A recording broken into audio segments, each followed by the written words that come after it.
राजस्थान के चित्तौड़गढ़ में पिकनिक मनाने आए 4 लोग तेज बहाव में बहे, रेलिंग की चेन ने बचाई चारों की जान। मध्य प्रदेश के सीधी में लगातार हो रही बारिश की वजह से गोपाल नदी में उफान, सीधी सिगरौली हाईवे हुआ प्रभावित। पुणे में बाढ़ के हालातों को देखते हुए सीएम एकनाथ शिंदे ने जारी किए लोगों को सुरक्षित जगह पहुंचाने के आदेश, रेस्क्यू के लिए बुलाई गई सेना। केदारनाथ घाटी में फंसे 2 लोगों की रेस्क्यू कर बचाई गई जान, सरिता विहार के 2 लड़कों के लिए देवदूत बनी एसडीआरएफ की टीम। महाराष्ट्र के रायगढ़ में भारी बारिश ने बढ़ाई मुश्किलें, कई इलाकों में भरा पानी। हिमाचल प्रदेश के कुल्लू में आई आपदा के बाद रेस्क्यू का आज चौथा दिन, 36 लोग अभी भी लापता, समेश रामपुर में तलाश जारी।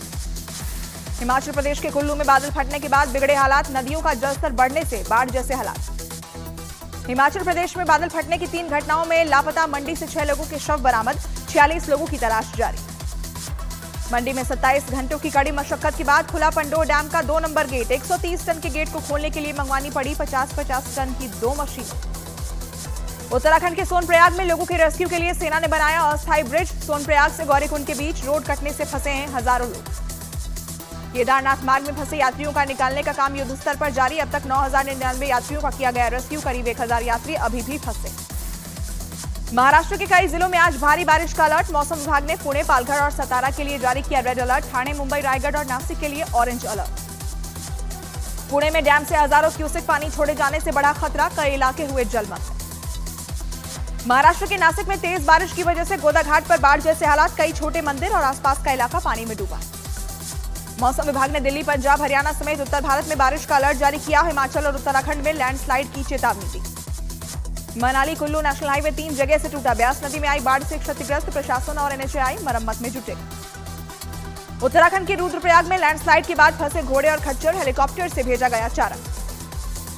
मौसम विभाग ने मध्य प्रदेश और राजस्थान के कुछ जिलों में भारी बारिश का अलर्ट जारी किया, पश्चिमी मध्य प्रदेश और पूर्वी राजस्थान के जिलों में अलर्ट। गुजरात के नवसारी में उफान पर अंबिका और कावेरी नदी, 30 से ज्यादा घर आधे से ज्यादा पानी में डूबे।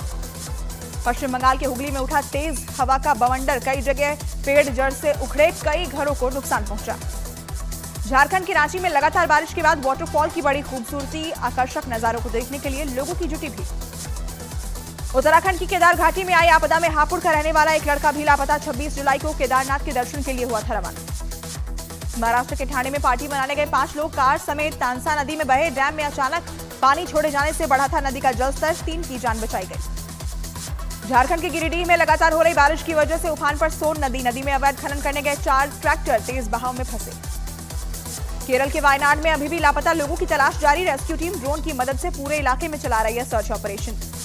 केरल के वायनाड में लैंडस्लाइड से मरने वालों का बढ़ा आंकड़ा, मरने वालों की संख्या 361 तक पहुंची, 300 लोग अब भी लापता, रेस्क्यू ऑपरेशन जारी। वायनाड में भारतीय तटरक्षक बचाव दल ने सोचीपारा झरने में फंसे 3 लोगों को बचाया, भारतीय सेना और वायुसेना के साथ मिलकर रेस्क्यू किया। बिहार के वैशाली में वायनाड हादसे के पीड़ितों के घर पहुंचे चिराग पासवान, गले लगाकर पीड़ितों के परिवार को दी हिम्मत, केंद्रीय मंत्री से लिपट कर रोने लगे परिजन। आरिफ मोहम्मद खान ने राज्यपालों की मीटिंग में बताया वायनाड के हालात, कहा राहत शिविरों में रह रहे 10,000 लोग, हालात बेहद मुश्किल। पुणे में भारी बारिश के बीच बाढ़ के हालातों का राज ठाकरे ने लिया जायजा, बोले सीएम शिंदे से मुलाकात कर मोथा नदी के आसपास की अवैध गतिविधियों की दी जानकारी। डीएसपी के प्रदेश अध्यक्ष विश्वनाथ पाल ने अस्पताल पहुंचकर अयोध्या रेप पीड़िता से की मुलाकात, अखिलेश यादव के पीडीओ को बताया चुनावी स्टंट। समाजवादी पार्टी के नेता पवन पांडे ने बड़ा बयान दिया, कहा बुलडोजर की कार्रवाई अराजकता का प्रतीक। अयोध्या गैंगरेप मामले में एक और पुलिसकर्मी का निलंबन, एसएचओ और एक दारोगा के बाद रोहित यादव नाम का सिपाही भी निलंबित। अयोध्या रेप के इस मामले में अखिलेश यादव ने योगी सरकार से की अपील, एक्स पर लिखा बलात्कार पीड़ित के जीवन की रक्षा की जिम्मेदारी सरकार की है। अमित मालवीय ने अखिलेश यादव पर साधा निशाना, एक्स पर लिखा रेप आरोपियों को बचाने के लिए इतनी बेचैनी सिर्फ इसलिए क्योंकि मोहित खान मुसलमान और पीड़िता निषाद समाज की नाबालिग बच्ची। अयोध्या रेप कांड में डीएनए टेस्ट की मांग करने पर मायावती ने समाजवादी पार्टी पर साधा निशाना, एक्स पर लिखा समाजवादी पार्टी को यह बताना चाहिए कि उनकी सरकार में कितने रेप आरोपियों के डीएनए टेस्ट हुए। समाजवादी पार्टी के नेता शिवपाल यादव ने भी दोहराई अयोध्या रेप पीड़ित के नार्को टेस्ट की मांग, कहा पवन पांडे की मांग का करता हूं समर्थन। अयोध्या गैंगरेप पीड़ित और उसके परिवार से मिले यूपी के मंत्री संजय निषाद, पीड़ित बच्ची से मिलकर रो पड़े मंत्री संजय निषाद। अयोध्या रेप केस में अखिलेश यादव ने पीड़िता की डीएनए टेस्ट की मांग की, केशव मौर्य ने किया पलटवार, कहा बलात्कारियों को बचाना समाजवादी पार्टी की फितरत। यूपी के मंत्री जयवीर सिंह ने अखिलेश यादव पर साधा निशाना, कहा समाजवादी पार्टी की सरकार में अपराधियों को संरक्षण देने का रहा है इतिहास। सूत्रों के मुताबिक संसद में मोदी सरकार पेश कर सकती है वक्फ बोर्ड संशोधन बिल। प्रस्तावित संशोधन के मुताबिक संपत्तियों पर वक्फ बोर्ड के दावों का सत्यापन होगा जरूरी। वक्फ बोर्ड को लेकर भारतीय हिंदू महासभा के अध्यक्ष स्वामी चक्रपाणी महाराज का बड़ा बयान। कहा, वक्फ बोर्ड की मान्यता पूरी तरह होनी चाहिए रद्द। वक्फ बोर्ड एक्ट संशोधन बिल पर मौलाना साजिद रशीदी का बड़ा बयान। कहा, मुसलमानों से मेरी अपील है कि वक्फ को लेकर आ रहे बिल का विरोध जरूर करें। ऑल इंडिया मुस्लिम जमात के अध्यक्ष मौलाना मुफ्ती शहाबुद्दीन ने वक्फ बोर्ड एक्ट संशोधन बिल पर साधा निशाना। कहा, बिल का स्वागत करेगी मुस्लिम जमात। वक्फ एक्ट संशोधन बिल पर समाजवादी पार्टी के सांसद मोहिबुल्लाह नदवी का बड़ा बयान। कहा, वक्फ बोर्ड एक्ट संशोधन बिल में जल्दबाजी कर रही है सरकार। बीएसपी प्रमुख मायावती उपचुनाव को लेकर 11 अगस्त को करेंगी बैठक। प्रदेश अधिकारी, जोनल कोऑर्डिनेटर समेत सभी जिला अध्यक्षों के साथ होगी बैठक। मतदान प्रतिशत पर वर्ल्ड फॉर डेमोक्रेसी की रिपोर्ट के बाद कांग्रेस ने चुनाव आयोग से मांगा जवाब। रिपोर्ट में लोकसभा चुनाव में 55 से 60 सीटों पर बीजेपी की जीत का जताया गया अंदेशा। एलओपी राहुल गांधी के ईडी वाले बयान पर पर्यटन मंत्री गजेंद्र सिंह शेखावत ने साधा निशाना। कहा, कहावत है चोर की दाढ़ी में तिनका। SC/ST कोटा वाले सुप्रीम कोर्ट के फैसले पर सियासत गरमाई। चिराग पासवान बोले, उनकी पार्टी सुप्रीम कोर्ट के फैसले के खिलाफ करेगी अपील। अमित शाह पर उद्धव ठाकरे के बयान को लेकर नित्यानंद राय ने किया पलटवार। कहा, अमित शाह उन सभी लोगों के दुश्मन जो देश के दुश्मन हैं। उद्धव ठाकरे का गृहमंत्री अमित शाह पर विवादास्पद बयान। अहमद शाह अब्दाली से की तुलना। महाराष्ट्र के डिप्टी सीएम देवेंद्र फडणवीस ने उद्धव ठाकरे को बताया निराश और हताश व्यक्ति। कहा, उन्होंने अपने बयान से दिखा दिया कि वो वाकई औरंगजेब फैन क्लब के सदस्य हैं। हरियाणा के सीएम नायब सैनी ने राहगीर कार्यक्रम के दौरान चलाई साइकिल। कहा, भागदौड़ भरी जिंदगी में सेहत का जरूर रखें ख्याल। डीएम के नेता एसएस शिवशंकर ने भगवान राम पर दिया विवादास्पद बयान। कहा, श्री राम के अस्तित्व का कोई प्रमाण नहीं। बीजेपी ने इंडी गठबंधन का हिंदू विरोधी चेहरा बताया। महाराष्ट्र राजनीति में जुबानी जंग तेज। उद्धव ठाकरे ने अमित शाह को कहा, अमित शाह अब्दाली। बीजेपी ने दिया जवाब। कहा, उद्धव ठाकरे सुपारीबाज गुंडे जैसी भाषा का कर रहे इस्तेमाल। ईडी छापे के दावे पर सियासी बवाल। बीजेपी का राहुल गांधी पर निशाना। कहा, चोर की दाढ़ी में तिनका। अभिषेक मनु सिंघवी का पलटवार। बोले, राहुल को गिरफ्तार किया तो बीजेपी के लिए ताबूत में आखिरी कील साबित होगी। पश्चिम बंगाल में ममता सरकार के एक मंत्री का वीडियो वायरल। इस वीडियो में अवैध कब्जा हटाने पहुंची महिला वन अधिकारी को जान से मारने की धमकी देते नजर आ रहे हैं मंत्री।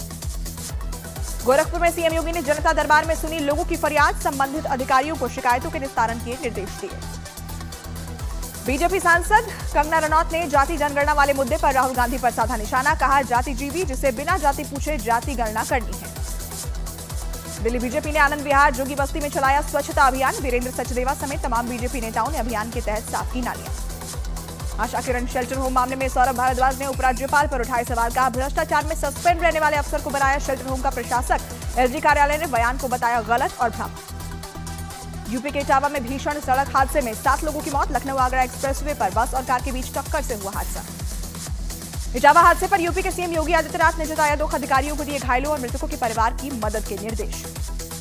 ओलंपिक्स खेलों पर सियासी घमासान। पेरिस जाने की मंजूरी नहीं मिलने पर भड़के पंजाब के सीएम भगवंत मान। केंद्र पर लगाया आरोप। भारतीय हॉकी टीम के कप्तान से फोन पर बात की। पूर्व मुक्केबाज मैरी कॉम ने पेरिस ओलंपिक्स में 3 मेडल जीतने वाले खिलाड़ियों को दी बधाई। और भी मेडल जीतने के लिए खिलाड़ियों को शुभकामनाएं दी। जम्मू कश्मीर में आतंकियों के मददगार सरकारी कर्मचारियों पर एक्शन। 5 पुलिसकर्मियों और 1 टीचर सस्पेंड। पुणे में दिन दहाड़े एक दुकान में घुसकर दाधार हथियार से हमला कर हत्या। सीसीटीवी कैमरे में रिकॉर्ड वारदात की तस्वीरें। आरुषि मिश्रा हत्याकांड में बड़ा पर्दाफाश। बॉयफ्रेंड ने ही ली आरुषि की जान। लिव इन में रहते थे दोनों। आरुषि को 4थी मंजिल से बॉयफ्रेंड ने दिया था धक्का। उत्तर प्रदेश के आगरा में पुलिस क्वार्टर में अपने प्रेमी के साथ पकड़ी गई महिला इंस्पेक्टर। प्रेमी की पत्नी और उसके घर वालों ने मारपीट की। यूपी के सहारनपुर में मामूली विवाद में 2 पक्षों के बीच हुआ पथराव। घटना में 2 लोग घायल हुए। नवी मुंबई के टोल प्लाजा पर टोल मांगने पर कर्मचारियों के साथ मारपीट। सामने आया घटना का वीडियो। पुलिस ने 4 लोगों को पकड़ा। गुजरात के जामनगर में कांग्रेस के पूर्व विधायक प्रवीण मुचड़िया की दबंगई। सरकारी अस्पताल के डॉक्टरों की पिटाई की। मुंबई के गोरेगांव इलाके की एक इमारत में पति पत्नी का शव मिलने से हड़कंप। पत्नी का शव इमारत के एक फ्लैट में और पति का शव इमारत के दूसरे हिस्से में मिला। बिहार के वैशाली में ऑटो पर गिरा पेड़। ऑटो की उड़ी छत। बाल बाल बचा ऑटो ड्राइवर। मध्य प्रदेश के सागर में बड़ा हादसा। मकान की दीवार गिरने से 9 बच्चों की मौत। सीएम ने 4-4 लाख रुपए के मुआवजे का ऐलान किया। मध्य प्रदेश के रीवा में बारिश की वजह से स्कूल के पास मकान की दीवार गिरी। 4 बच्चों की मौत। 2-2 लाख की आर्थिक मदद का ऐलान। अमावस्या के मौके पर चित्रकूट में श्रद्धालुओं ने मंदाकिनी नदी में स्नान किया। सावन की अमावस्या का सनातन धर्म में है विशेष स्थान। आदि अमावस्या के मौके पर बड़ी संख्या में श्रद्धालुओं ने गंगा सागर में स्नान किया। अग्नि तीर्थम समुद्र तट पर पितरों को किया तर्पण। आदि अमावस्या के मौके पर अरुलमिगु सुब्रमण्यम स्वामी मंदिर में बड़ी संख्या में श्रद्धालुओं की भीड़। लोगों ने अपने पूर्वजों को श्रद्धांजलि दी। महाराष्ट्र के सतारा में सेल्फी लेने के चक्कर में 150 फीट खाई में गिरी लड़की। ट्रैकर्स ने लड़की का रेस्क्यू किया, गंभीर हालत में अस्पताल में भर्ती। विशाखापट्टनम स्टेशन पर पूर्वा एक्सप्रेस की 4 बोगियों में लगी आग। स्टेशन पर मची अफरा तफरी, आग पर काबू पाया गया। जयपुर से सामने आया चौंकाने वाला वीडियो। सत्संग के दौरान डांस कर रहे एक आदमी की अचानक हुई मौत, वीडियो वायरल। यूपी के बरेली में कांवड़ियों से मोटरसाइकिल टकराने पर भड़का गुस्सा। नाराज कांवड़ियों ने पीलीभीत हाईवे पर जाम लगाया। बिहार के हाजीपुर में आकर्षण का केंद्र बना 75 शिव भक्तों का एक ग्रुप। 301 फीट का कांवड़ लेकर निकला एक ग्रुप। बिहार के गोपालगंज में पुलिस को बड़ी सफलता, 10 करोड़ रुपए के ड्रग्स जब्त, 2 तस्कर भी गिरफ्तार। बिहार के सुपौल में अवैध बालू खनन रोकने गई टीम पर हमला। इंस्पेक्टर सहित 4 जवान घायल, एक महिला भी जख्मी। दिल्ली कोचिंग हादसे के बाद गुरुग्राम नगर निगम ने लिया एक्शन। बेसमेंट में चल रही कोचिंग सेंटर्स को सील किया। यूपी के बरेली में फरमान अली को प्रिंसिपल ने स्कूल आने से रोका। दाढ़ी नहीं कटवाने पर स्कूल आने से रोकने का आरोप। बिहार के जहानाबाद के अस्पताल में लापरवाही। सिजेरियन ऑपरेशन के दौरान महिला के पेट में छोड़ा कपड़ा, फिर कराना पड़ा ऑपरेशन। गुजरात में चांदीपुरा वायरस के 153 संदिग्ध मामले, कुल 57 पॉजिटिव मामले। संदिग्ध मामलों में 66 की मौत। इजरायल की सेना ने लेबनान की तरफ से हुए हवाई हमले का जारी किया वीडियो। एयर डिफेंस सिस्टम से हमलों को नाकाम करने का दावा। हमास लीडर इस्माइल हानिया का सामने आया ईरान के सुप्रीम लीडर अल खामनेई के साथ आखिरी इंटरव्यू में गाजा में हमास लीडर सिनवार भी दिखाई दिया। गाजा के देर अल-बला में राहत शिविर पर हवाई हमला। फिलिस्तीनी अधिकारियों के मुताबिक हमले में 4 लोगों की मौत हुई। रूस में गैस विस्फोट से मरने वालों की संख्या हुई 10। गुरुवार को हुए विस्फोट में ढह गया था यूरात पर्वत पर बना अपार्टमेंट। सोमालिया में आतंकी हमले में अब तक 32 लोगों की मौत। आतंकी संगठन अल-कायदा के पूर्वी अफ्रीका के सहयोगी अल-शबाब ने ली हमले की जिम्मेदारी। ब्रिटेन के साउथपोर्ट में 3 बच्चों की मौत के बाद भड़की हिंसा। लोगों ने पुलिस पर किया हमला, आगजनी भी की। इजरायल और लेबनान के बीच बढ़ते तनाव को लेकर अमेरिका और ब्रिटेन ने जारी की एडवाइजरी। अपने नागरिकों को लेबनान छोड़ने की सलाह दी। आशा किरण शेल्टर होम मामले में सौरभ भारद्वाज ने उपराज्यपाल पर उठाए सवाल। कहा, भ्रष्टाचार में सस्पेंड रहने वाले अफसर को बनाया शेल्टर होम का प्रशासक। एलजी कार्यालय ने बयान को गलत और भ्रामक बताया। यूपी के इटावा में भीषण सड़क हादसे में 7 लोगों की मौत हुई। लखनऊ आगरा एक्सप्रेसवे पर कार और बस के बीच हुई टक्कर। इटावा हादसे पर यूपी के सीएम योगी आदित्यनाथ ने जताया दुख। अधिकारियों को दिए घायलों और मृतकों के परिवार की मदद के निर्देश।